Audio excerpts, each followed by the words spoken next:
Oficialmente les doy la bienvenida a todos y las gracias por la colaboración a este año que va a ser, si Dios quiere, con mucho más trabajo que el año pasado, así que nos obliga a todos a trabajar un poquito más, pero con muchas ganas. Hoy inauguramos los Ateneos con 3 casos. Los 3 tienen relación con tomografía y resonancia, y en primer lugar le quiero agradecer al Consejo de Tomografía y Resonancia y en la figura de Esteban Ludueña Clos y de todos sus colaboradores, no solo por su presencia como comentador acá, sino porque este año además la mesa compartida del Congreso es con el Consejo de Resonancia y Tomo, y ya cerramos las mesas, las entregamos y están elegidos los temas, como ya les mencioné, y lo van a ver en la diapositiva. Bueno, un pequeño resumen de actividades para los que llegaron después. Esto es lo preliminar, lo que hasta ahora tenemos planificado para el 2018, que ya lo comenté. Ustedes van a recibir en sus servicios este modelo de cartel, que este año le pusimos las 3 propuestas pedagógicas confirmadas y los temas de los Ateneos para el año 2018. Como habíamos mencionado, se incorporan 2 paneles de casos clínicos y 2 participaciones con nuestros amigos del interior. Se mantiene el curso anual de cardiología, el presencial, en su 3ª edición, con los mismos temas, dirigidos para el mismo tipo de público, técnicos y médicos jóvenes. El curso virtual, en su 2ª edición, teníamos hasta el año pasado 15 módulos, y este año se agregaron 6 más, así que van a ser 21 o 22 módulos que ya están grabados en su totalidad. Muy bien. Lo primero que sucedió importante en el año fue la firma del convenio de reciprocidad entre la Asociación Americana de Cardiología Nuclear y la Sociedad Argentina de Cardiología. Aquí está nuestro presidente y el presidente de la asociación, el doctor Soman, firmando el convenio. Muchas gracias de nuevo a los que participaron allá e hicieron el esfuerzo. Eso no fue lo único bueno que ocurrió, sino siempre Alejandro está en estos temas. Felicitaciones por el reconocimiento al trabajo.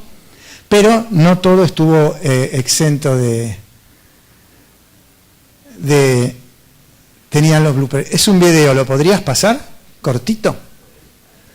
La doctora Céfiro tuvo el gusto de subirlo a la red, así que aquí bueno, viejos conocidos. Es muy cortito, así que lo interesante es lo que va a pasar en el atril. Is Alejandro. It's a pleasure for me. It's a nuclear cardiology that I know many. Sorry. What is?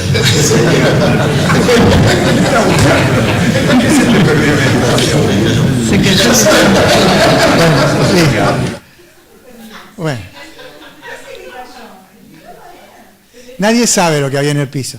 Lo que les mencionaba, ahora nos ponemos serios de nuevo.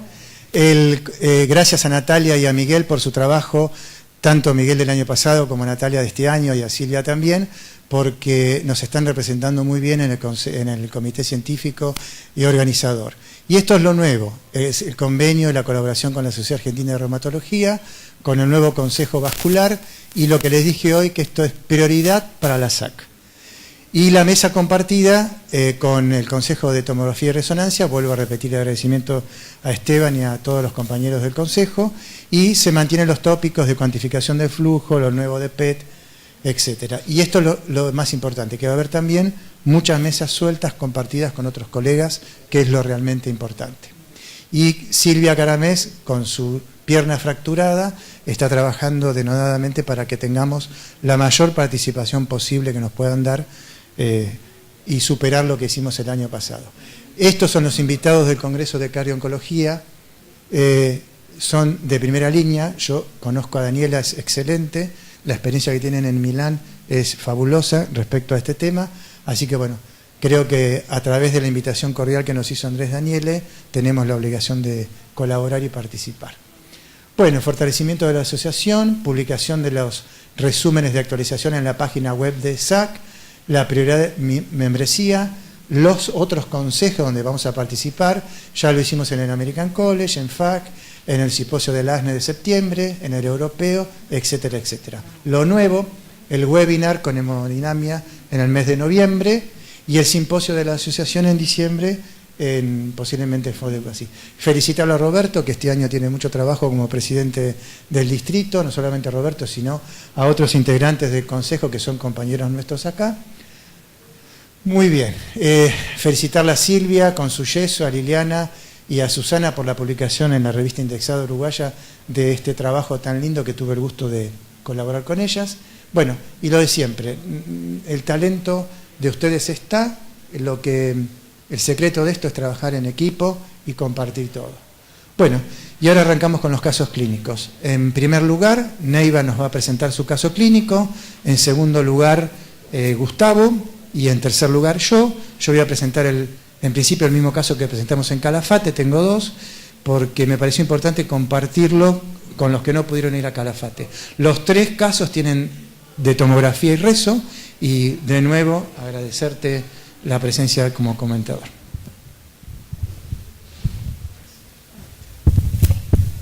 Bueno, buenas noches, gracias a todos por la presencia, gracias por la invitación de poder participar más una vez.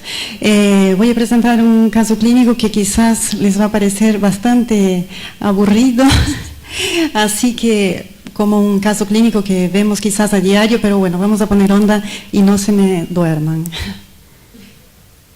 Bueno, se trata de un paciente de 71 años, masculino, con un índice de masa corporal de 26, como factor de riesgo era hipertenso, dislipémico, extabaquista, la edad y sexo. Era un paciente con antecedente de POC, estaba medicado con aspirina, bisoprolol, atorvastatina. Era un paciente sin antecedentes coronarios previos, con un ecocardiograma sin hallazgos patológicos, con una ergometría previa positiva por infra-ST, que fue referido a nuestro servicio de medicina nuclear para la realización de un estudio de perfusión miocárdica, por presentar un cuadro clínico de reciente comienzo, de 2 meses de evolución, de disnea en clase funcional 2. La ergometría, no sé por qué se ve así. La ergometría se hizo con protocolo de Bruce modificado con cinta deslizante. El paciente llegó a 85% de la frecuencia cardíaca máxima para la edad, la teórica, alcanzó 7 METs. Hold on.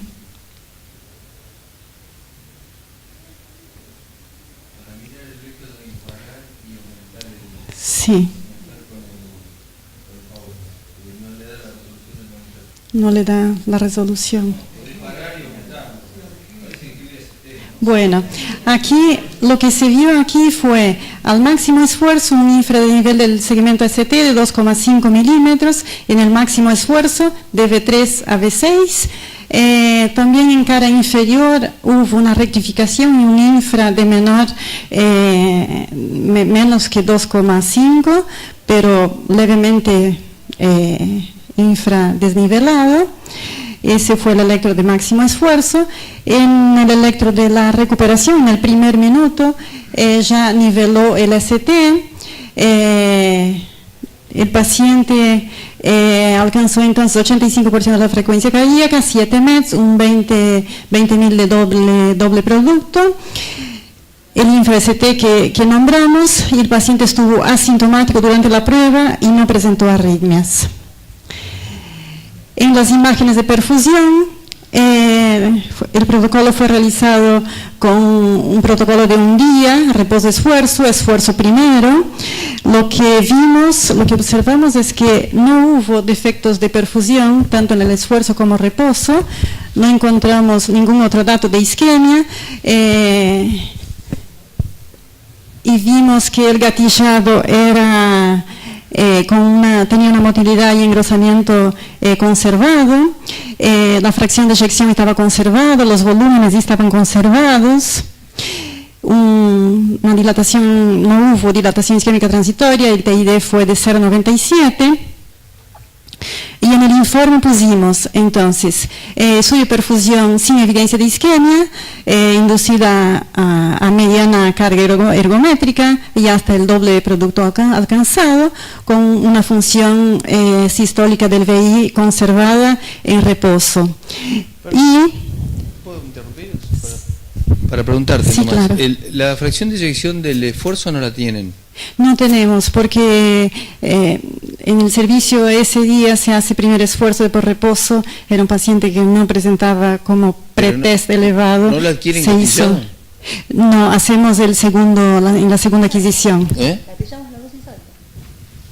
Pero no adquieren, o sea, no gatillan el espectro. No ambos. No, gatillado no dosis alta, puede ser el esfuerzo, puede ser el reposo. Ok. La dosis alta. Sí, Y, así es. ¿Y por qué pones media carga? Porque él hizo 85% de la frecuencia. Sí, hizo 7 METs. Está bien, pero digamos, si uno lo valora por el... lo podemos... Solamente una pregunta, porque 85% de la frecuencia cardíaca es su máxima. Es... Pero estaba beta bloqueado. Claro. Sí, beta bloqueado. Pero, o sea, si hubiera la 85% para estar beta bloqueado, es una muy buena frecuencia cardíaca, ¿no? Sí, sí. Sí, sí.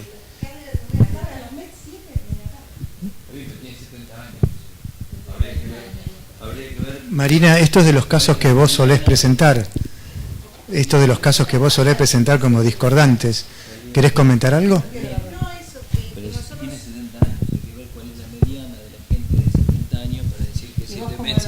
¿Cómo informas en tu laboratorio cuando alguien hace 7 METs por 70 Yo le pongo los METs que hace y le doy mucha bola a la frecuencia cardíaca a la que alcanza, que es lo que yo debería esperar. Que fue suficiente. Sí, sí, perfecto. Su máxima. Es suficiente, pero decimos, el esfuerzo objetivamente es una mediana carga. Que a lo mejor para el señor... Sí, Siempre ponemos más de 20.000. entre paréntesis, Suficiente. Una idea de la doctora Munaín, de poner el doble producto que está bueno, de ponerlo reforzado más allá de lo que aparezca en la tablita, como para reforzar ese concepto de combinar el porcentaje de la frecuencia máxima teórica y cuántos minutos pudo hacer.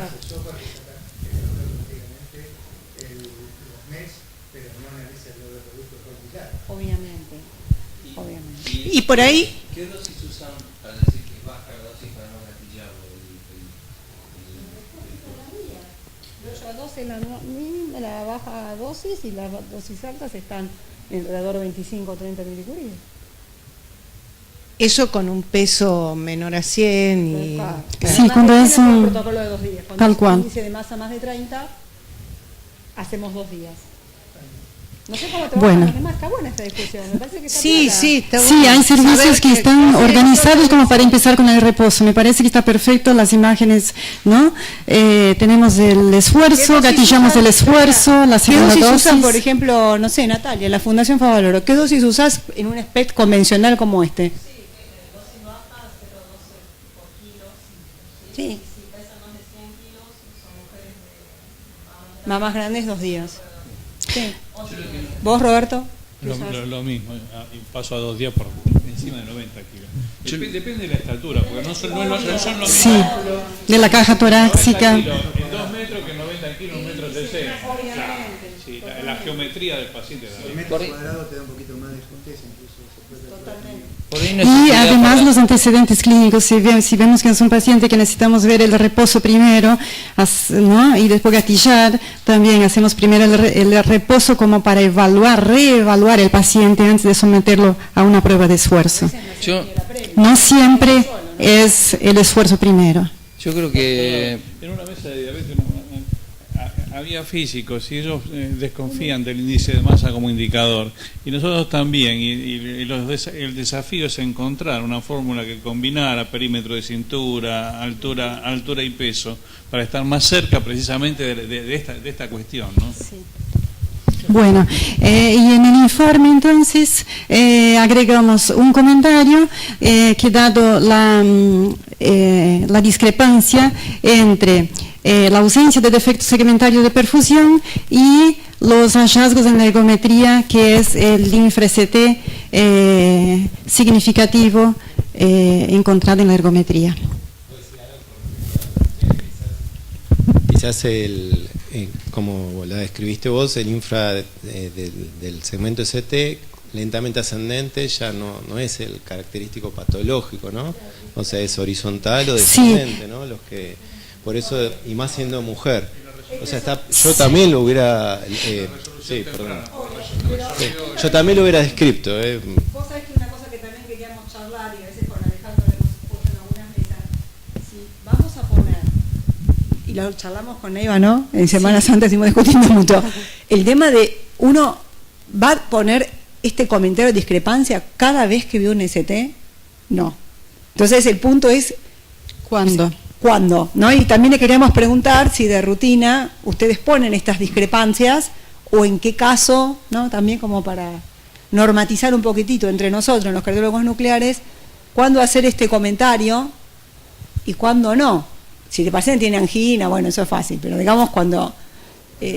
Sí, nos parece muy importante en nuestro servicio agregar algún comentario cuando nos parece importante el paciente, como para dar un pie para que su médico de cabecera evalúe, tome en consideración, como para tomar quizás alguna conducta. Esa es la idea, ¿no? Porque si uno pone prueba normal, ¿cuánto normal, no? Quizás uno no planteó... Cuando estás dentro de un sanatorio, de un hospital, es fácil porque llamás por teléfono y a lo mejor no escribís esto y decís, este estudio no me cierra, veo un ST, pero cuando uno está en un lugar donde refieren de diferentes lugares los médicos que no tenés oportunidad de tanta discusión, nosotros ponemos esto, tal vez cuando tenemos confianza con el médico o que lo conocemos o tenemos el número, que a veces no lo tenemos, lo llamamos y le decimos, mira, hay algo que no cierra, ¿sí? Pero bueno, el tema es como dar una alarma, o se escribe o se llama por teléfono, ¿no? Pero de alguna manera, cuando hay 2,5 de ST,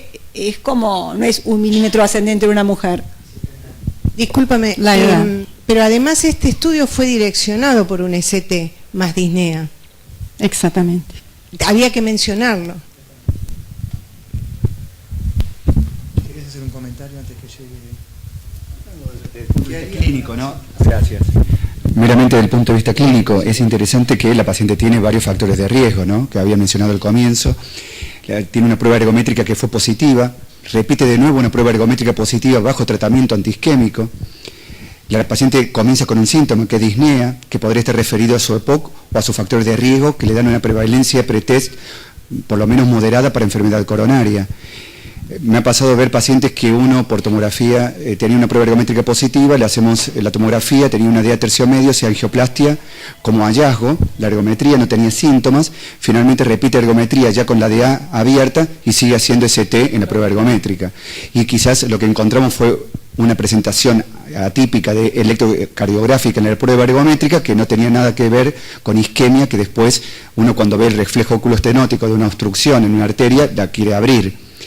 Me parece muy interesante desde el punto de vista que la medicina nuclear nos está diciendo que no hay isquemia, con lo cual creo que es importante.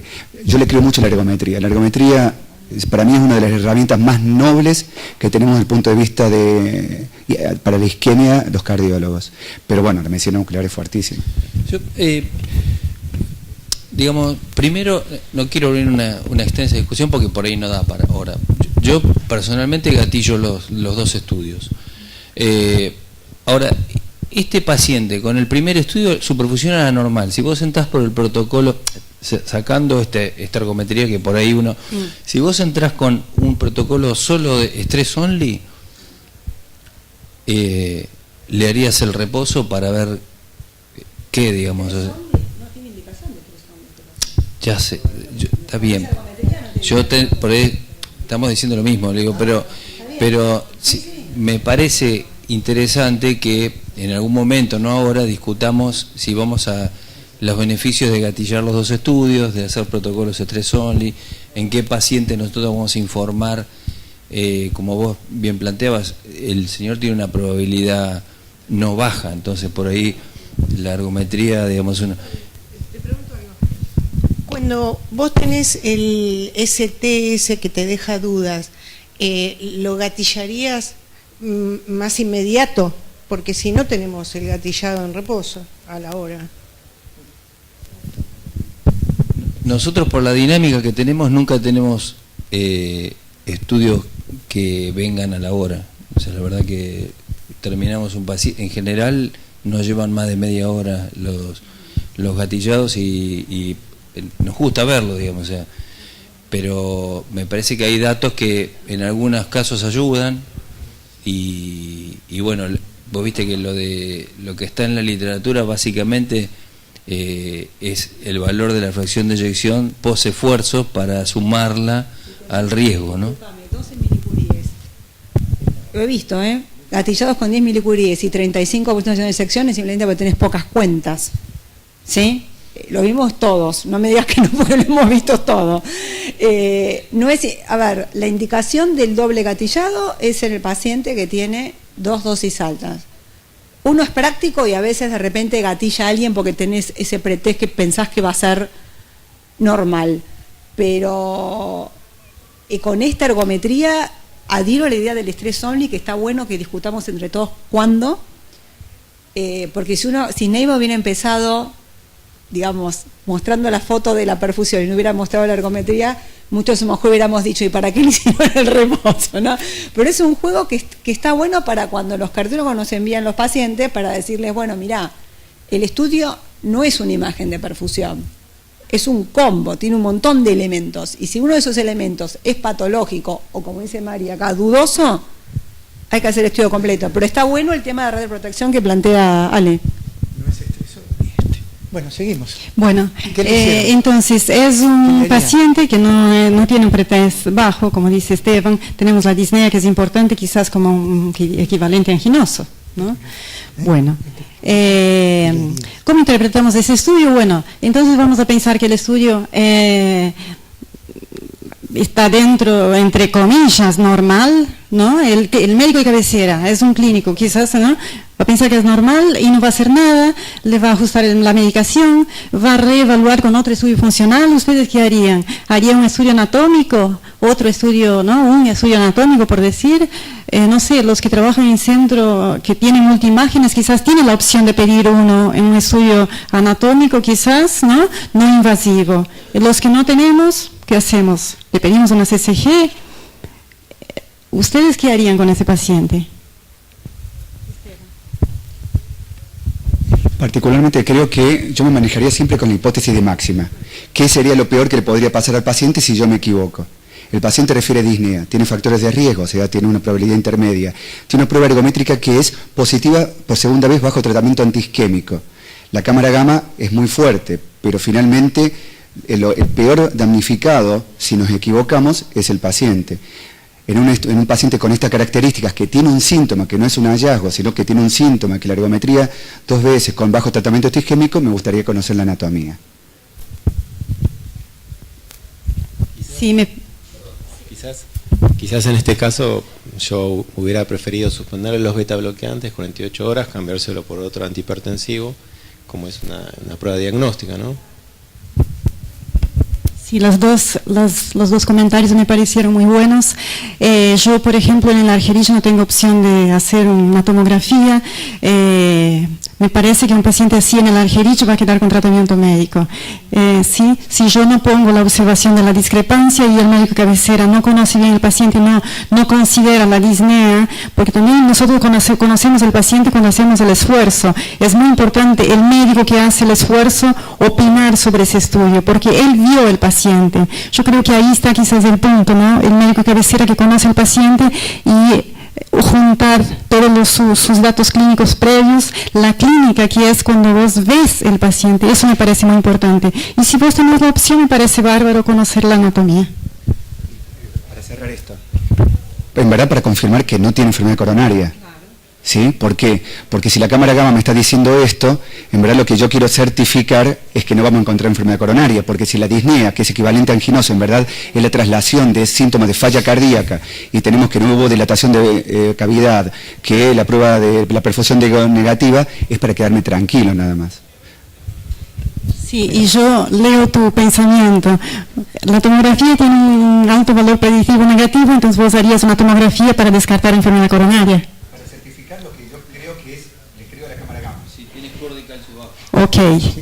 Ok, listo. Vemos entonces cómo evolucionó el paciente. El médico de cabecera decide pedir una tomografía y lo que vemos son estas imágenes, las imágenes reconstruidas multiplanares, curvas. Vemos el tronco con una lesión distal, ahí voy a buscar, con una lesión distal en los cortes transversales. Perfecto, aquí está el dueño del... La pregunta es, si, el dueño de la verdad. ¿qué score de calcio tenía antes de hacer el estudio? Y la pregunta a vos sería, cuando vos tenés un score de calcio alto, ¿vos seguís adelante porque, digamos, cuál es el rédito de esto que no sabemos que tiene el paciente ahora? Sabemos que tiene enfermedad coronaria, pero no ya sabemos. sea por protocolo, se puede hacer con score de calcio previo o sin score de calcio previo. Lamentablemente las prepagas algunas veces no cubren el score de calcio. Nosotros particularmente lo hacemos siempre antes del estudio, por más de que no lo facturemos. Si vos tenés Le hacemos, 500, si el score de calcio y da un score de calcio alto y ya empezamos a ver mucha enfermedad, creo que al paciente le podemos ahorrar irradiación y le podemos ahorrar contraste. Hay centros en donde priorizan también el tema de que se pierde un estudio de facturación, porque un score de calcio tiene un costo pequeño comparado con una tomografía. Entonces hay que tener el criterio, el saber que vamos a dejar de hacer un estudio facturable para el centro, sabiendo que no se hacen tantas tomografías, porque sabemos que al no estar tan nomencladas, creo que no hay centros que tengan más de 5 tomografías por semana, cuesta mucho conseguir estos pacientes. Pero idealmente si tiene un score de calcio alto, en general nosotros lo suspendemos. La imagen. Bueno, es una lástima porque yo pensaba que no iba a tener enfermedad coronaria porque le creía antes, tenía disnea, la cámara gamma no me dilata, me mató la lógica, pero bueno, eso es lo lindo de la medicina, ¿no? Bien, estos son cortes que estamos haciendo axiales al vaso, donde estamos viendo aquí, acá. Está bien, ¿eh? Esto es como el tiempo, ¿no? Habemos un frente de tormenta que se acerca. Bien, entonces acá nosotros lo que vemos primero que tiene un score de calcio alto probablemente. El score de calcio en verdad que es encontrar algún score de calcio. Son placas que fueron grasas y que se cicatrizaron en forma cálcica. Cuando vemos esto podemos encontrar que es de tipo de remodelado excéntrico. Hemos tenido pacientes con score de calcio 1000 sin lesiones obstructivas.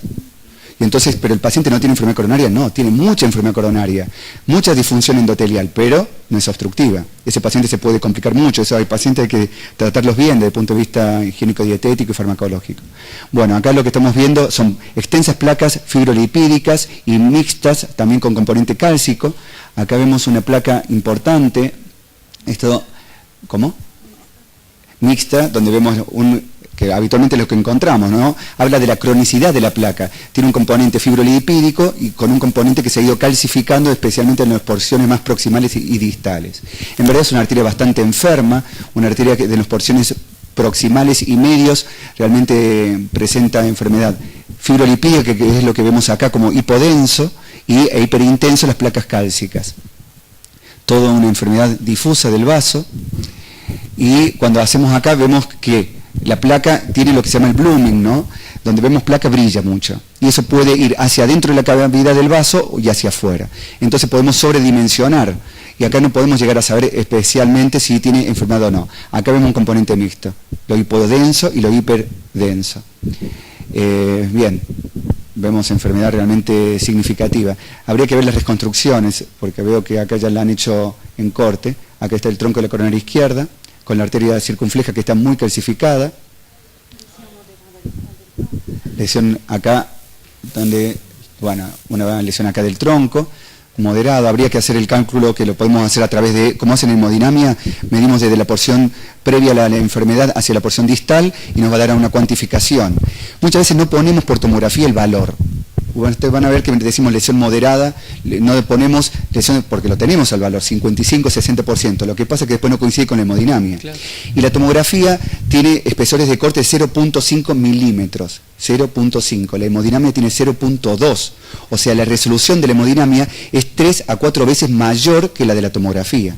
Por eso, ¿para qué es la tomografía? En verdad es para el paciente ni estoy tan seguro que está enfermo, ni estoy tan seguro que está sano. En este paciente era un paciente ni, no sabíamos dónde estábamos. Te hago una pregunta, bueno, esto es lo que yo me temía, ¿no? Pero si el paciente hubiera empezado por acá, entonces vos decís, bueno, tiene mucho calcio, tiene placa, qué sé yo, funcionalmente ¿cómo estará? Y se merecería una coronariografía para saber si eso... Le pido no estoy funcional. Entonces llegás a este estudio funcional que tenemos ahora, Sí. que es un estudio de perfusión con 85% de la frecuencia cardíaca máxima, sin isquemia, con ST. Es que probablemente, ya si el paciente refería a disnea y jerarquizamos el síntoma y hacemos una tomografía y da esto, se empieza a abrir. Nadie pediría una prueba funcional. Porque ya la disnea la correlacionamos a la enfermedad coronaria. Es un paciente con pretest moderado, ¿no? Intermedio, así que podríamos empezar a haber empezado por la tomografía. A lo mejor la cinematografía va a dar obstrucciones, a lo mejor no va a dar obstrucciones. En teoría debería dar, cuando vemos esto ya por el score de calcio y por las placas fibrolipídicas, tiene que dar lesiones por lo menos moderadas a severas. Todo depende como en... Sí. No, le quería preguntar a Alejandro, que como me gustó la idea de Neiva de pensar en esto de la anatomía, y que Esteban también dice, sí, estaría bueno ver la anatomía, pero ponele que estás en un centro que no tiene TC, y realmente a veces uno dice, ¿voy a ser tan invasivo, no? Que era lo que planteaba Neiva del hospital. Pero por ejemplo, vos estás en un centro donde tenés las dos cosas, CCG y angio-TC, y me imagino que estas discrepancias deben ser no muy frecuentes, pero a lo mejor un 20% de tus estudios. ¿Cuál es la conducta que hace el servicio de cardiología del ICUA, por ejemplo? ¿Son más invasivos o son más de pedir angio-TC en este caso? Como para ir charlando un poquito. Como está todo tan de moda, cuando pasan estos casos, en general nos reunimos en lo que se llama el Comité de Cardiopatía Isquémica. Entonces, opinamos todo. Yo personalmente pienso que hubiera arrancado por una cinecoronografía, en este caso pensando que el señor es muy añoso y que me iba a encontrar calcio. No es el primer estudio que nosotros tenemos con mucho calcio, que tiene un estudio de perfusión normal, que tiene un CFR hecho por nosotros normal, y que tiene una coronariografía normal, y que tiene un FFR normal. Y lo que estamos viendo es lesiones añosas que llevan su tiempo, y totalmente de acuerdo, hay que tratarlos médicamente en forma muy agresiva, entre comillas, o sea, bajarle mucho el LDL, todas las cosas que ya sabemos. Pero que esto puede dar, o sea, el reflejo peligroso, es decir, vamos a operarlo, y como vos por ahí decís, el tipo operado sigue teniendo el STS, que no sabemos por qué es. Yo hubiera votado para hacer una coronografía a este paciente. Yo. Sí. Sí. Yo me quedo con esa función, claro, porque vos lo mandás a la casa, no, y bueno, si no lo mando a la casa, ¿para qué lo voy a pasar por tomografía, que se va a chupar unos cuantos milisieverts más? Yo quizás tendría otra opción más. Tengo un paciente con pretest intermedio, hago un score de calcio, tengo un score muy elevado, no hago la tomografía, cumplo con el principio ALARA y voy por una CCG. Sería otra opción. Perfecto. Sigamos. ¿A dónde terminó? Pues gracias Esteban. El médico de cabecera pide una CCG, no sé si todos pedirían, si irían en ese ritmo, ¿no?, de estudios, pero está bien como para, ¿no?, aumentar los datos anatómicos. Hubo una concordancia bastante importante. Se informó.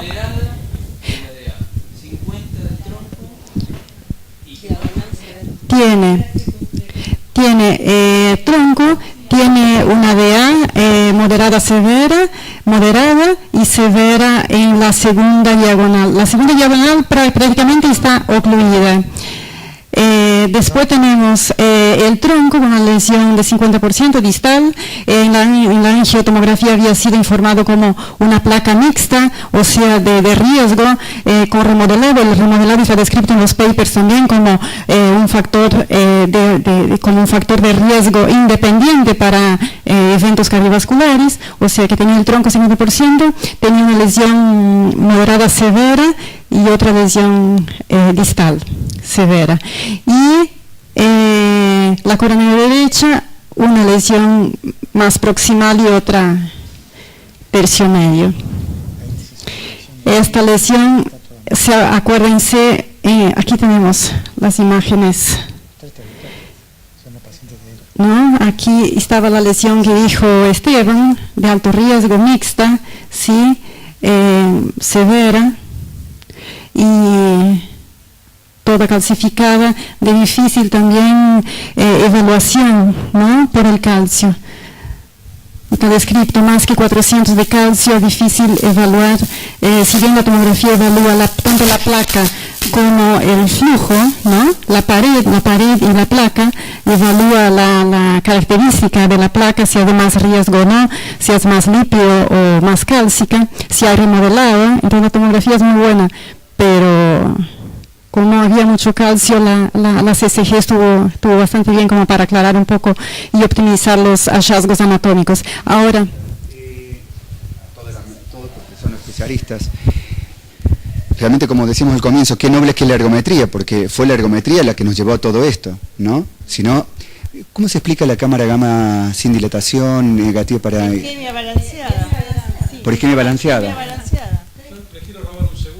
Era lo que íbamos a comentar ahora, porque delante de un paciente que empezó, que quizás nos quedaríamos prácticamente solo con un primer estudio, avanzamos, encontramos todo eso, y cómo interpretamos ese estudio, que quizás algún cardiólogo, si no tenía la observación de que era discrepante, que hubo cambios en el electro, claro, tal cual.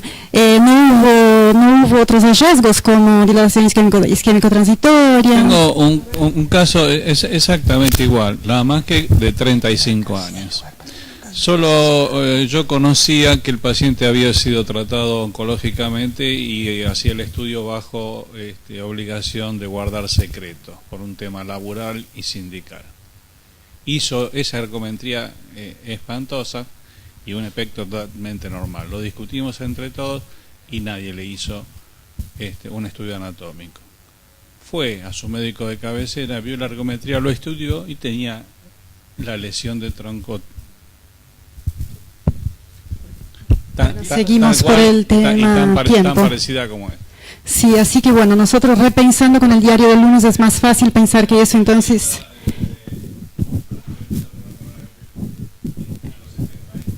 Sí. Bueno, ahora no sé, los cirujanos piden la CCG como para evaluar la cirugía o no. Bueno, lo ideal es la CCG. Bueno, se realizó cirugía de revascularización, puente mamario izquierdo, a la DA, puente mamario derecho, a la circunfleja y a la descendente posterior. El paciente evolucionó sin complicaciones. Ahora, esa diapositiva, esa ya pues muy básica, ¿no? Muy básica, vamos a hablar. Monto isquémico, bueno, está relacionado a lo que vamos, ¿no? Empezamos con un paciente muy sencillo y al final tenía tronco y 3 vasos. Bueno, tenemos que pensar entonces en todo. ¿Qué es el monto isquémico? Bueno, tenemos que relacionar todos los datos como para pensar en el pronóstico, ¿no?, del paciente o pensar en la gravedad del paciente. La extensión anatómica que vimos en la tomo. Roxana quiere comentar algo y no le puedo dejar. No, pero no es por este caso.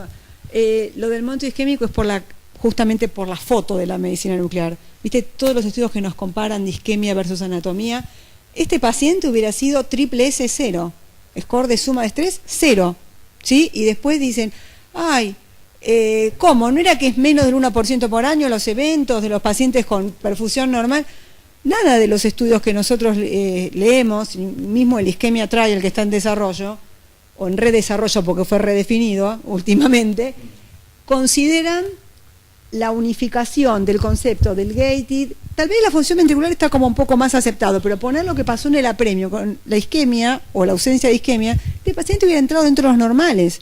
Entonces, si bien tiene razón Neiva, que es básica, pero era para pensar con esta positiva el hecho de que el monto isquémico del paciente es 0 por foto, ¿sí? Y los trials entran los pacientes por la foto, por el score que vos haces o visualmente o con los software. Ningún trial te pide que unas el apremio, que puede ser DIP y lo que sea, y la imagen, y la clínica previa, como decía Neiva. Ellos te piden el score que vos ves y así ingresa o no ingresa por monto isquémico al trial. Bueno, seguimos por el tema a tiempo. Entonces perdón, esto sí se define si le hubieran hecho un PET con flujo, seguramente que el flujo hubiera sido... Bueno, entonces, lo que dijo Roxana, integrar todas las informaciones, la imagen, si la imagen fue normal, integrar otros datos y pensar en todos estos datos que tenemos o previo del paciente o del estudio mismo. Y aquí, si vamos a hablar del resultado de la premio, vamos a hablar de discrepancia, y aquí están las guías. Es necesario informar la discrepancia entre los hallazgos de las imágenes con la ergometría, están en las guías y debe ser requerido. Si hablamos del PROMIS, hablamos de los factores de riesgo también. El PROMIS seleccionó pacientes para estudio anatómico con tomografía sola, únicamente la tomografía como estudio anatómico, y los otros pacientes, la otra mitad, para estudios funcionales, que entraran todos los tipos de estudios. Y no vemos aquí, pero no hubo una diferencia significativa para discriminar a los pacientes para los eventos a largo plazo. Los estudios de alto riesgo anatómicos tuvieron mucho más eventos que los pacientes que tuvieron un estudio normal o mínimamente anormal, pero hubo diferencia entre los pacientes que tuvieron estudio normal para los mínimamente anormales. En cuanto a los estudios funcionales, no se ve aquí, pero bueno, la primera curva de abajo es estudios normales. Con los mínimamente anormales no hubo ninguna diferencia. Entonces lo que ellos pensaron, bueno, ¿qué tenemos? Tenemos factores de riesgo, tengo eventos, los eventos como para los pacientes que tuvieron estudio funcional severamente anormal, tuvieron eventos que fueron muy parecidos con la tasa que hubo para los eventos de alto riesgo anatómicos. La diferencia no fue significativa, pero fue mejor para los estudios anatómicos. Entonces aquí, ¿qué pensaron? Bueno, vamos a jugar con los factores de riesgo. Hicieron una reselección de los pacientes y pusieron los pacientes que tenían un factor, un pretest más de 10%, pusieron como mínimamente anormal, y pusieron los discrepantes, en vez de normales pusieron discordantes, ¿no? Subieron un escalón y hubo una diferencia. Se pudo discriminar mejor los pacientes que tenían prácticamente una tasa menos de 1% a los 40 meses, discriminar a los pacientes que tuvieron un estudio funcional mínimamente anormal. Esa era la idea. Bueno, y seguimos, el PROMIS aquí, bueno, nos avala entonces de pedir una tomografía, empezar con un estudio anatómico como una tomografía o un estudio funcional, porque la tasa no fue significativa a largo plazo. Y como conclusión, bueno, es importante la discordancia de los estudios. Para lesiones de novo, la tomo es muy buena, tiene una probabilidad, por ejemplo, para los pacientes con probabilidad intermedia de enfermedad coronaria, está buena, tiene buena sensibilidad y buena especificidad. La calcificación influye para los pacientes con mayor que 400 de score de calcio. Y el grado de concordancia es muy buena entre la tomografía y la cinecoronariografía. Bueno, muchas gracias por la invitación.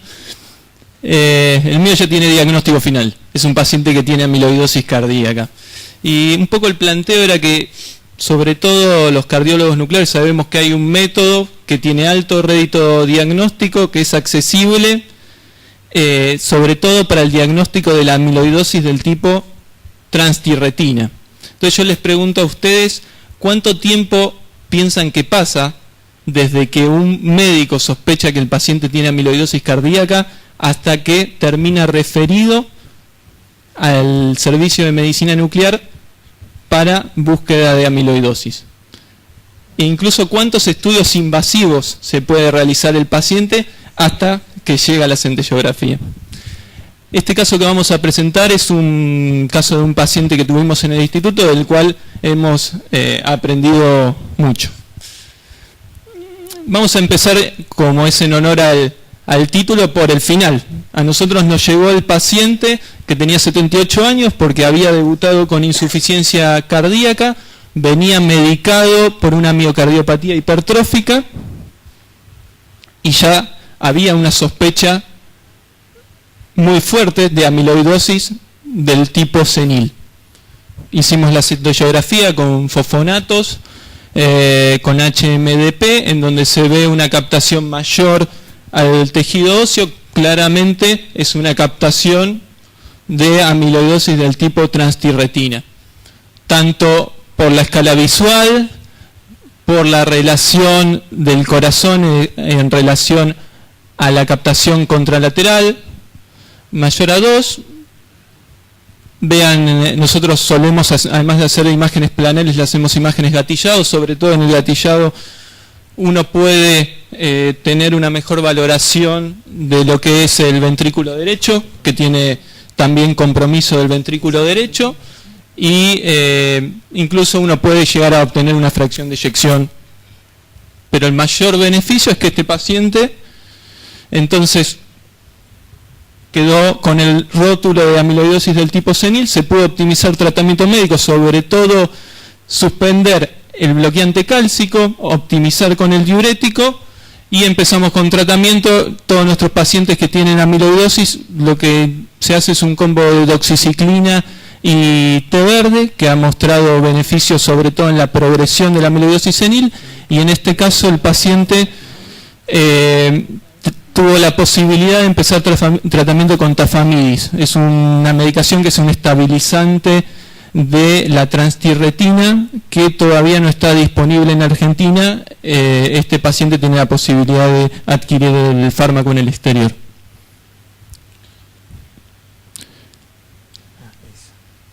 Más de 10 años antes el paciente había tenido cirugía bilateral por túnel carpiano. En el 2011 tuvo una CCG porque tenía angina clara refractaria al tratamiento médico, con coronarias normales la CCG. Y no tuvo una, tuvo 2 CCG, porque lo tuvieron que estudiar de urgencia en contexto que continuaba con dolor. Tenía un electro patológico con alteraciones de la repolarización que no se explicaban o podrían ser explicados parcialmente, pero el dolor era típico, la troponina de 32, aunque sin delta, la CCG también, obviamente, sin lesiones. Y finalmente, insuficiencia cardíaca. Perdón por la imagen del eco que está pixelada, pero lo que podemos ver era un eco que tiene engrosamiento, en este caso no es asimétrico sino simétrico, que tiene dilatación biauricular, engrosamiento bivalvar y un patrón restrictivo. La función ventricular conservada, y ya con esta imagen del eco la sospecha de la amiloidosis cardíaca, sumado a un Doppler tisular bajo con una onda S de 6, el strain que da un patrón con gradiente clásico de amiloidosis, conservado los segmentos apicales en relación a los segmentos basales, y ya con... perdón. Sí, por favor, Esteban. Sí, después me gustaría preguntarte, Gustavo, para vos, dentro de la comunidad cardiológica, ¿cuántos saben que pueden hacer cámara gamma a los pacientes con sospecha de amiloidosis?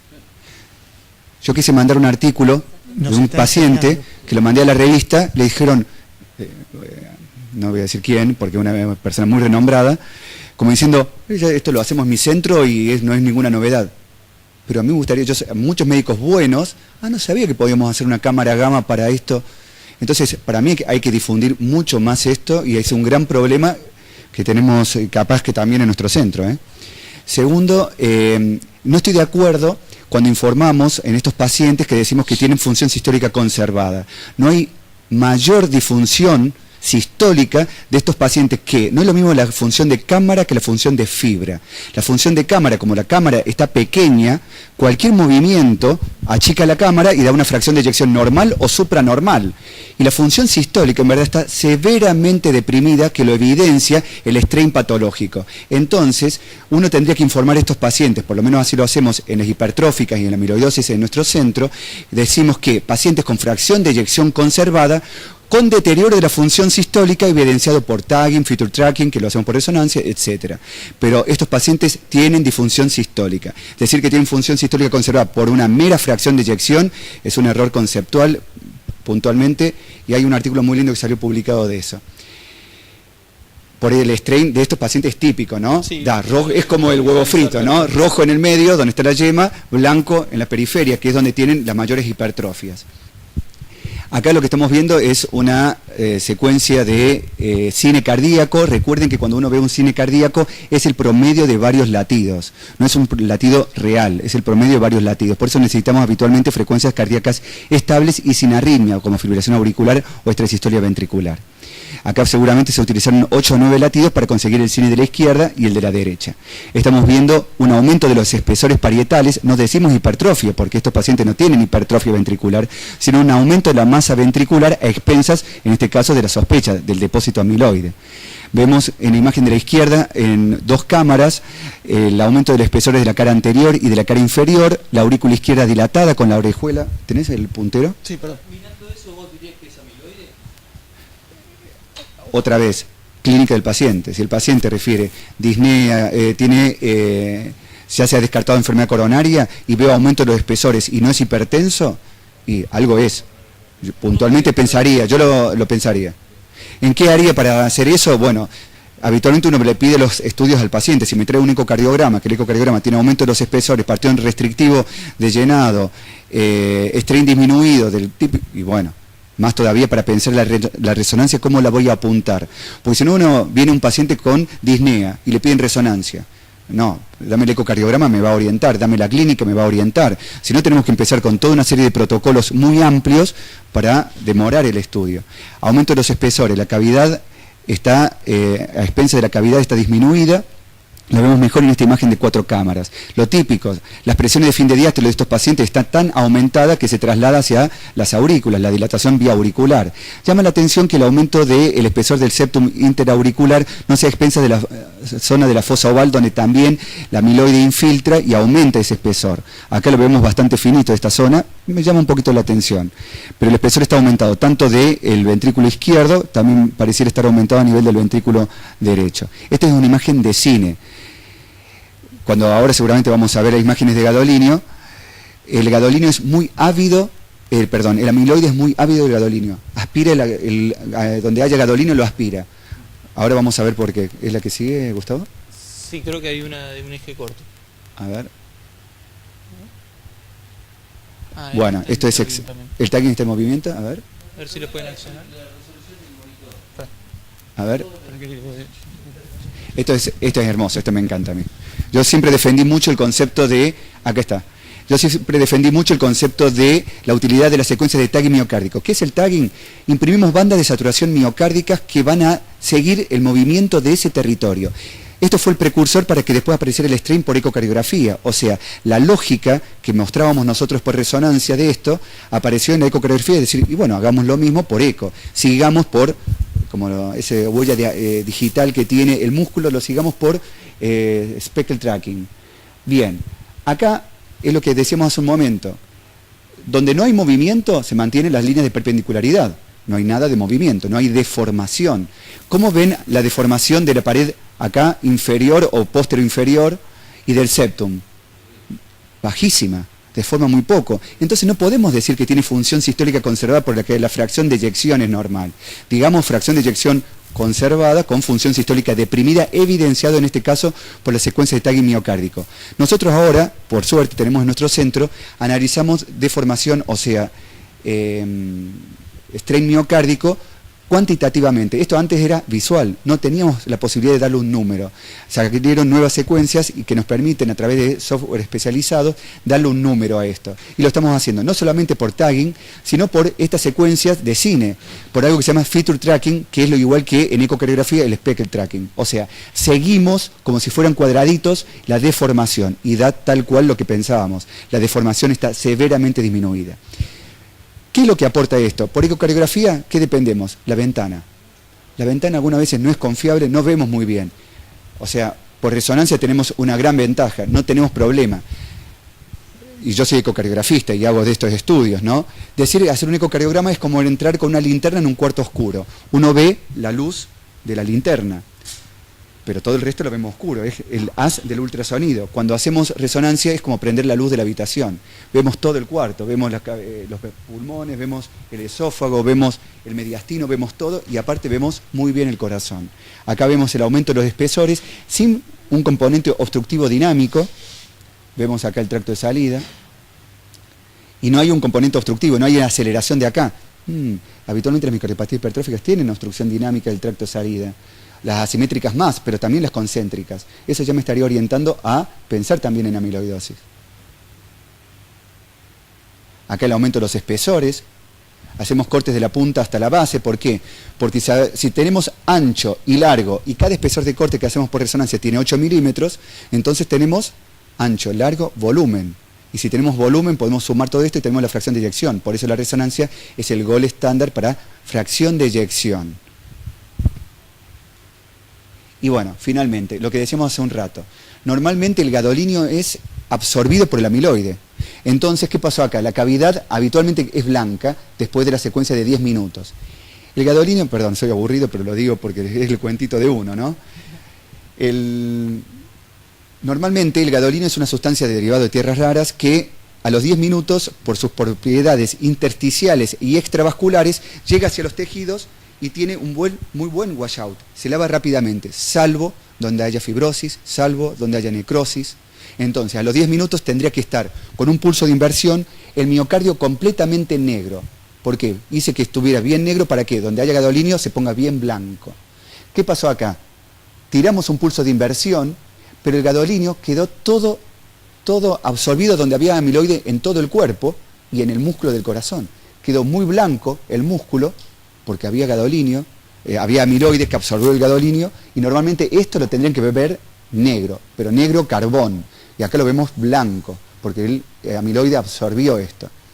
Esto lo hacemos nosotros, siempre hay que hacerlo a los 5 minutos de la secuencia de inyección. Normalmente todo el resto de las patologías lo hacemos a los 10 minutos, pero como el amiloide aspira rápidamente el gadolinio, a los 5 minutos tenemos que hacerlo, porque si no, no tenemos dónde ver el gadolinio. Entonces a los 5 minutos lo hacemos precoz, es lo que se llama realce precoz. Estudió, y acá vean el realce que tienen las aurículas, también zonas de depósito del amiloide. Entonces vemos amiloide en el músculo, falta de anulación del pulso sanguíneo, ¿sí? Lo vemos acá, bien negro acá, realce a nivel de las aurículas, diagnóstico típico de amiloidosis. Nos hemos pasado a hacer estos estudios que lo sospechaban por o micardiopatia hipertrófica o hipertrofia ventricular izquierda en un paciente porque tenía hipertensión arterial y hacemos el diagnóstico, o por arritmia ventricular y hacemos el diagnóstico. Gracias, Gustavo, perdón. No, gracias. Bueno, justamente por el aporte de la ecografía y sobre todo la resonancia, ya la sospecha de amiloidosis era realmente muy fuerte y se decidió hacer una biopsia cardíaca. La biopsia informó que era negativo para depósito de cadenas livianas. Por inmunohistoquímica en Argentina no se puede caracterizar o definir si es del tipo transtirretina. Entonces lo que aporta la biopsia es justamente si no es del tipo cadenas livianas. ¿Vale la pena hacer de la grasa periumbilical o pierde sensibilidad? Tiene muy bajo rédito en lo que es amiloidosis cardíaca del tipo transtirretina. Por eso, si la sospecha es alta... Exacto. Hablan de un 30% de rédito por biopsia grasa. Sí. Incluso en este paciente el patólogo informó que había una mínima tinción de cadenas de tipo kappa, lo que llevó a este paciente a una punción de médula ósea, donde se descartó finalmente que tenía amiloidosis de tipo cadenas livianas. Tuvimos la posibilidad de hacer una evaluación de test genético para mutación de valina, que es la que se asocia con el tipo transtirretina del tipo mutación, a diferencia del senil, que fue negativo. Entonces ya tenía que ser el tipo senil, que es el más frecuente, y se confirmó con la centellografía. El paciente, pese a que ya tenía el diagnóstico, que le pudimos empezar tratamiento, continuó casi una evolución natural de la enfermedad, fibrilación auricular, y ya viene con 2 internaciones por insuficiencia cardíaca. Entonces, la pregunta es, ¿qué pasaría si lo hubiéramos diagnosticado antes? ¿Y cuánto tiempo pasó? 10 años desde que el paciente se operó por túnel carpiano bilateral, 6 años desde que ya tenía hipertrofia ventricular, 5 años desde que comenzaron los síntomas, 15 meses desde que se internó por insuficiencia cardíaca.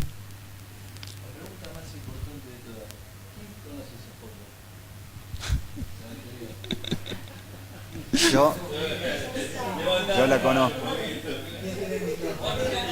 Yo la conozco. Gustavo, es más, en YouTube están todos los capítulos.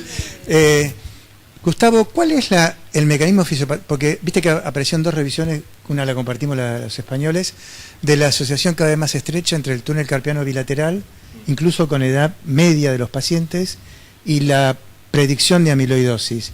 Pero ¿cuál es la relación histopatológica, anatomopatológica entre el túnel y la amiloidosis? ¿Se sabe? No. Yo no lo sé. Yo no encontré nada. Pero es muy estrecha la relación. Es muy estrecha y sobre todo, ¿qué tan precoz es? Es muy precoz. Se habla de 5 o 10 años y sobre todo nosotros ya hemos visto por lo menos 4 pacientes que tenían cirugía y uno empieza a preguntar, dice, ¿lo operaron? Sí, sabe que sí, los 2 lados. No lo sé cuál es porque la amiloidosis de tipo transtirretina se habla siempre que es muy localizada a nivel cardíaco y que no tiene compromiso sistémico, pero sin embargo está la presencia del túnel carpiano. Bueno, entonces, algo que me pareció interesante, si bien este paciente es particular, terminó con 2 cateterismos cardíacos, la biopsia y la punción de médula ósea.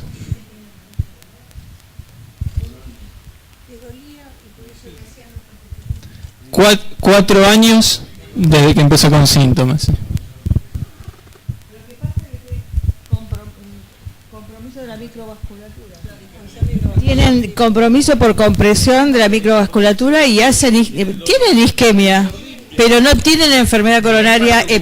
Claro, no tienen enfermedad coronaria epical. ¿Vos? Mi hermana y mi viejo. Y pueden tener también enfermedad coronaria. Nosotros en Italia vimos un paciente que no se llegó a hacer el cateterismo, pero daba un SPECT bien con isquemia regional, hizo una muerte súbita. Justamente este paciente tiene un turno para hacerse un estudio de perfusión con reserva de flujo coronario. Justo no alcancé a que el paciente pueda coordinar para venir con el estudio. Está muy reportado la reserva muy disminuida de los pacientes que tienen amiloidosis cardíaca, mucho más incluso de lo que tienen miocardiopatía hipertrófica. Así que bueno, el tiempo de que pasó desde que empezó con los síntomas. Y otro dato que me parece interesante quizás para compartir es de los pacientes que nosotros tuvimos la posibilidad de realizarle el estudio de centellografía cardíaca por sospecha de amiloidosis. La mediana de fracción de eyección de los pacientes era de 46% y el 80% de los pacientes ya tenían compromiso del ventrículo derecho.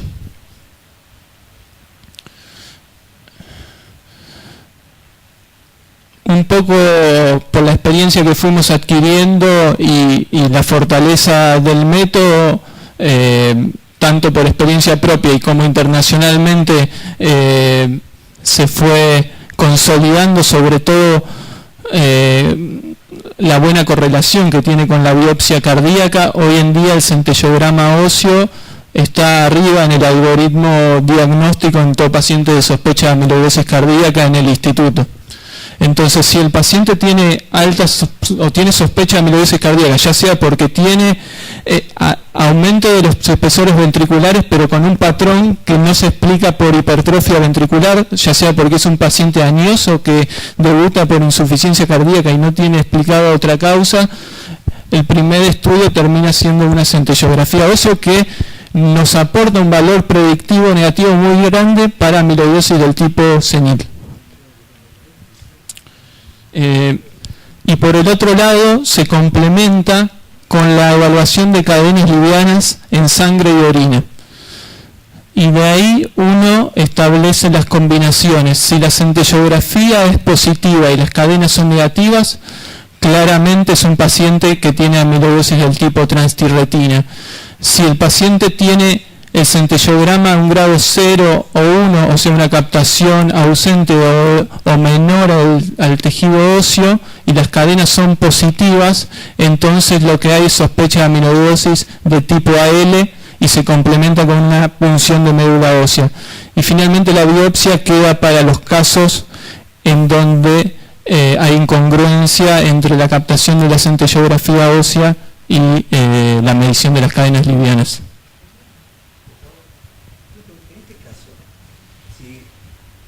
Mi pregunta sería, si con la clínica que tenía el paciente, el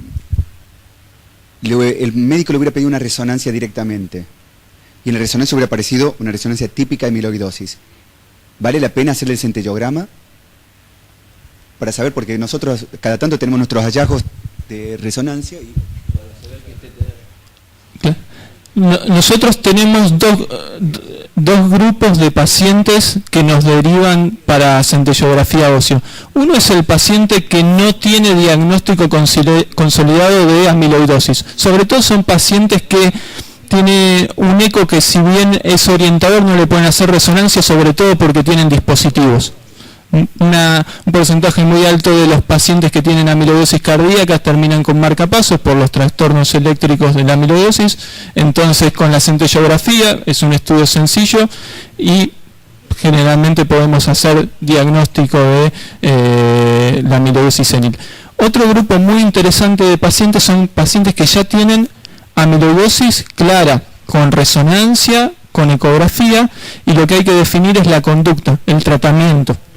Y acá no es menor esa definición porque se divide en las aguas entre hacer tratamiento que es similar a la quimioterapia, que hay que hacerle bortezomib, hay que hacerle quimioterapia, incluso se sabe que el pronóstico es mucho peor en los pacientes del grupo AL que los pacientes que tienen el subgrupo de pacientes que son del tipo transtirretina. Entonces, a todos los pacientes que nosotros tenemos con diagnóstico de amiloidosis, la centellografía permite dividirlos rápidamente. Incluso mejor que la biopsia, en el sentido que la biopsia, no tenemos en Argentina la posibilidad de identificar el subtipo transtirretina por inmunohistoquímica. Además, bueno, que dentro de los patólogos se necesitan patólogos con experiencia en la realización del informe, y la centellografía cardíaca hay experiencia muy grande cuando se comparan los resultados de la biopsia en relación a la captación del centellograma óseo en más de 1000 pacientes de estudios multicéntricos en Estados Unidos y Europa, de que tiene una sensibilidad y una especificidad mayor del 95%. Por eso, de hecho, es casi marketinero porque le han puesto el nombre de biopsia no invasiva.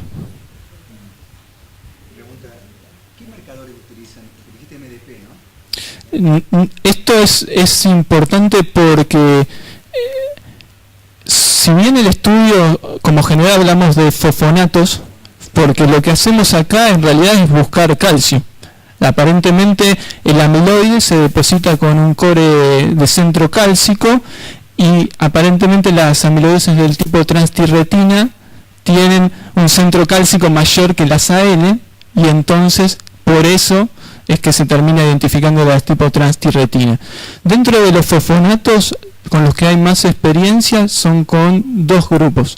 El pirofosfato, que antiguamente se utilizaba incluso para la patología isquémica, que ese hay con pirofosfato, es el fosfonato que se utiliza en Estados Unidos y es con el que hay mayor experiencia en Estados Unidos. En Europa no hay pirofosfato y lo que se utiliza es HMDP o DDP, que es otro grupo de fosfonatos. Acá en Argentina, con el que se utiliza mayormente para realizar las centellografías óseas, las óseas de los centellogramas óseos, es el MDP. Con el MDP está reportado que la sensibilidad diagnóstica es menor y han salido reportes en la revista americana de cardiología nuclear de algunos casos, una serie de 2 casos de pacientes que tenían amiloidosis de tipo transtirretina con MDP negativo, y después cuando le hacían el pirofosfato tenían imágenes como la que hemos mostrado. Entonces mi recomendación es que si hay que hacerle el estudio, preferentemente hacerlo no con MDP y si se puede con pirofosfato, o eventualmente nosotros hemos realizado con HMDP y tenemos muy buen rédito. Sí. HDP o pirofosfato hay que usar. HDP o pirofosfato. HM. No quiere decir hijo de puta, sino lo pedís por HDP y te mandan eso. Y un comentario. MDP en principio no. Hay reportes de captación por MDP, pero la verdad que la sensibilidad es menor. No, tal es así que ahora en el Congreso había un montón de estas mesas, en el Congreso americano, y una de las cosas que a mí me llamó bastante la atención es que antes de poner una TAVI le hacen esto. Si es positivo, no le ponen la TAVI.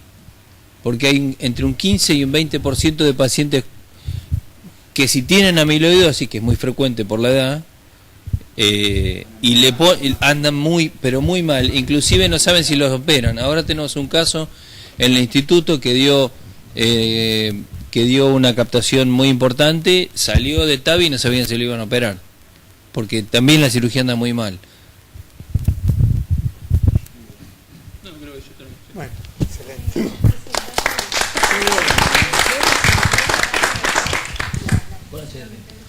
Bueno, Esteban, muchísimas gracias. No, bárbaro. Mis hijos, así que perdón, pero... Gracias. Bueno, genial. Y nos vemos después en el Congreso. Chao, gracias por tu... Bueno, había 2. Uno que es el que vamos a presentar, una enfermedad cardíaca común, y el otro, otra cosa.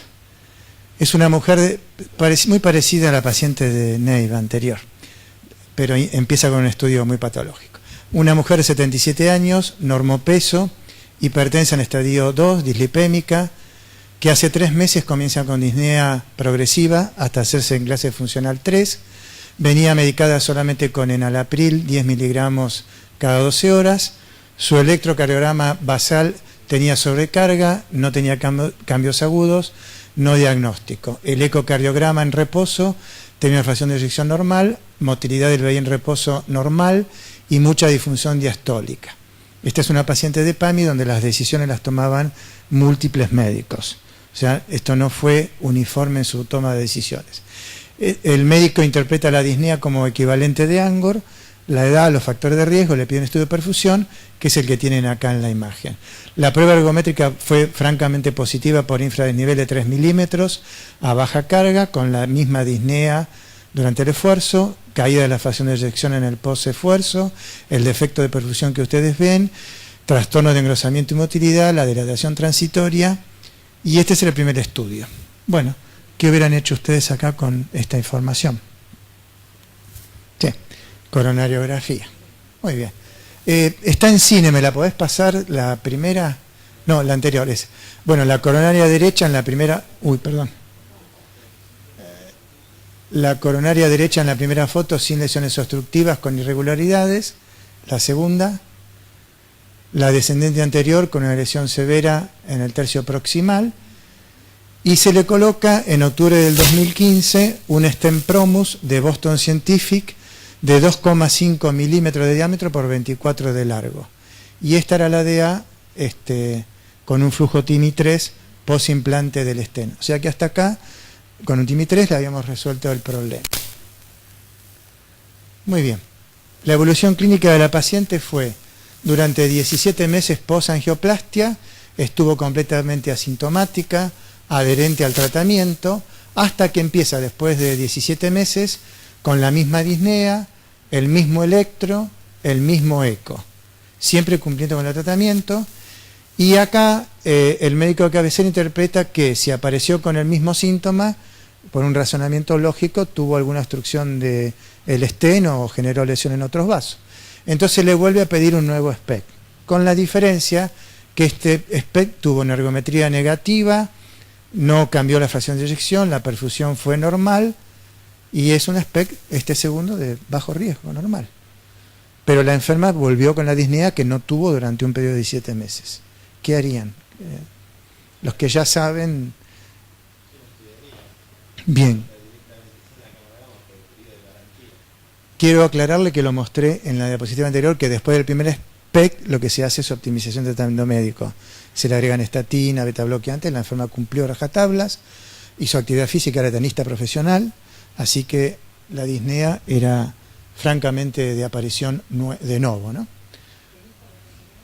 Sí, ex tenista profesional y hacía actividad a esa edad. Sí, sí, no, seguía jugando al tenis. Sí. Sí, ahí empezó y paró, y vino otra vez con disnea. No, cuando jugaba al tenis jugaba dobles, tampoco hacía un esfuerzo exagerado, era acorde a la edad. La cuestión es que la disnea había desaparecido al principio y vuelve a aparecer. Pero ahora tiene un estudio de perfusión normal, con una ergometría normal, no tiene caída de la FEI. En el eco tenía todo normal, con disfunción diastólica significativa. Bueno, acá no, en la segunda cámara gamma es esto, normal.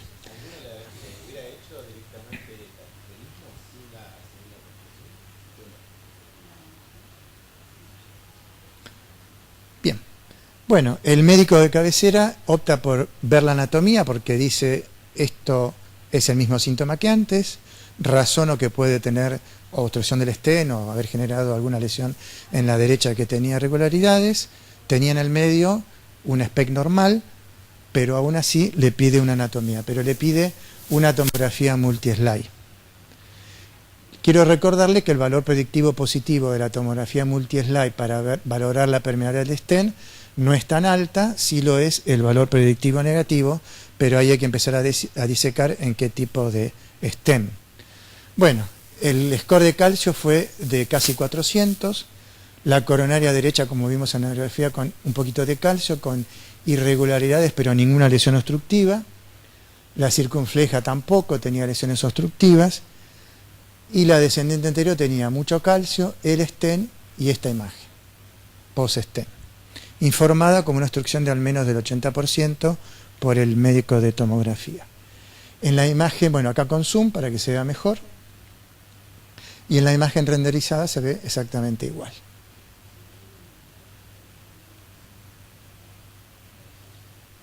Bueno, ¿qué hacemos ahora?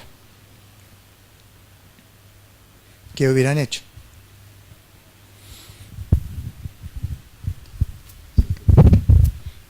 No sé si es el mejor estudio quizás como para evaluar ¿no? La pared del stent, el lumen, el flujo. No sé si sabemos quizás datos previos, ¿no? de la CCG, del diámetro del stent, quizás podríamos optar por un método u otro. Ese es el mensaje clínico, porque ya hace varios años que está escrito que el valor predictivo, tanto positivo como negativo, va a depender mucho del diámetro. 2,5 de diámetro es un stent muy chiquitito. Y, bueno, posiblemente esta información no hemos sabido transmitirla a los médicos clínicos o no la tienen en cuenta a la hora de tomar la decisión de pedir una tomografía multislide. Bueno, le repitieron la angiografía. Coronaria derecha, nada. El stent bien posicionado. Y nada. Estábamos en presencia de un artefacto de la tomografía multi-slide por un stent muy chiquito. Y lo que está escrito es eso, que hay consenso que los stents por debajo de 3 milímetros o son inaccesibles o la información es artificial por efecto de acercamiento de pared o efecto blooming, el brillo que les mostró hace un ratito Esteban. Bueno, y que es una indicación inapropiada cuando el stent mide por debajo de 3 milímetros. Solamente apenas alcanzamos un 45% de diagnóstico o menos en la mayoría de las tomografías. Y en los consensos y en las guías no es una indicación apropiada pedirle una multi-slide a un stent tan chiquitito. Esta enferma se le agregó espironolactona y se mejoró la disnea. Sí, por eso me parece importante al momento de la toma de decisiones tener toda la información integral de lo que se le hace al paciente y el tamaño de los stents también, porque nos puede hacer... No, del material no sé si... No me acuerdo haber leído algo. Sí. Claro. Sí. A más acercamiento de la pared, menos capacidad resolutiva, y a más brillo, como vimos, que es el efecto blooming, y más chico el stent, más artificio produce. Los stents de 3,5 para arriba, no. Esos son más fáciles de discernir con la tomografía. Bueno, ese era el caso que les quería presentar. ¿Tienen ganas de otro? ¿Cortito? Porque acá no sabemos de qué se trata. Bueno, ¿qué hacemos? ¿Lo guardamos para agosto? ¿Qué dicen? Bueno, el título se llama ¿Qué hay detrás? Bueno, ¿qué hay detrás de un síndrome coronario agudo? Paciente de 59 años, múltiples factores de riesgo, lo más no adherente que hemos visto en mucho tiempo.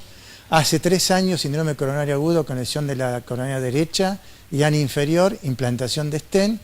3 años después, Angor, disnea, eco con 29%, defracción de eyección, pero 6 milímetros en todas las paredes de espesor. La CSG de ese momento, coronaria derecha 100%, de I circunfleja críticas y esta perfusión.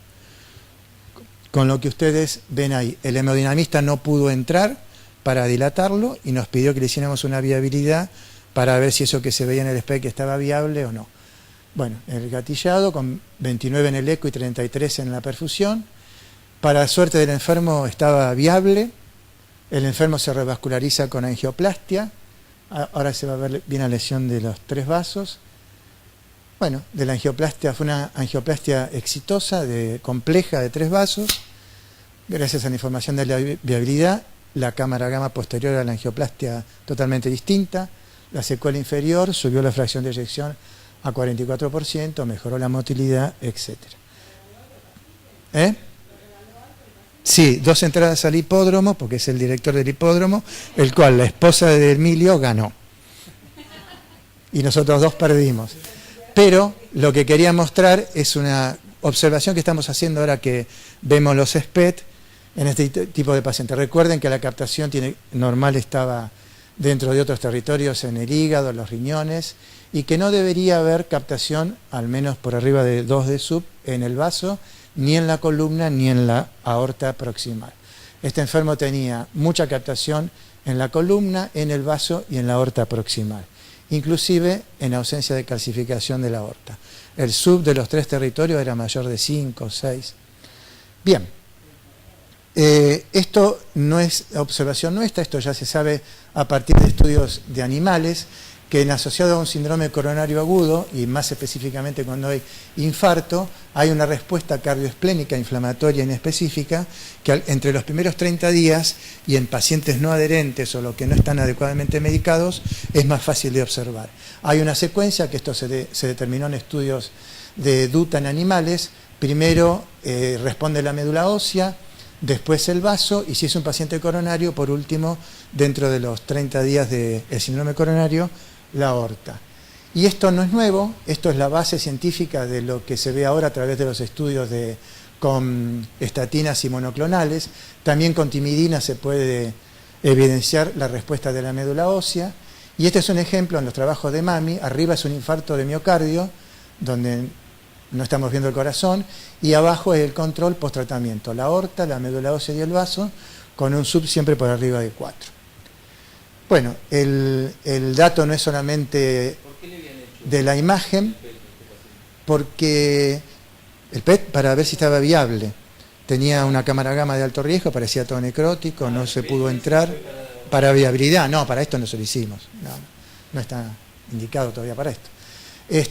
Y además lo importante es que los pacientes que persisten con esa captación tienen más tasa de eventos a mediano y largo plazo.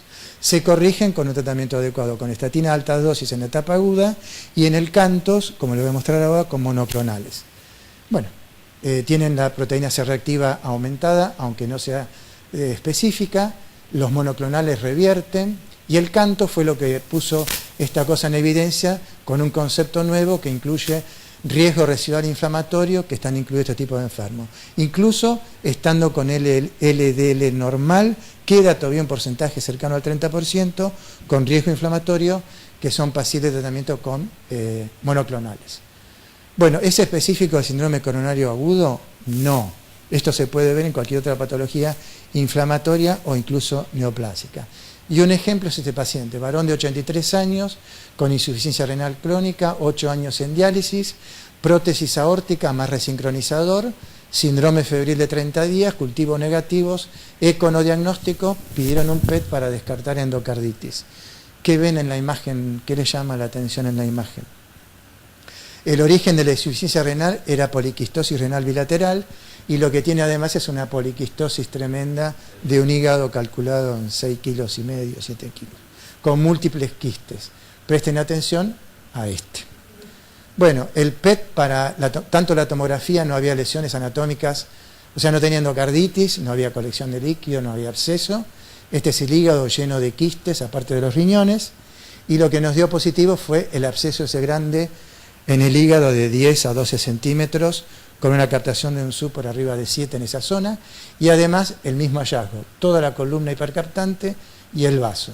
Los pacientes coronarios no tienen captación de la aorta, pero sí tienen de columna y de vaso.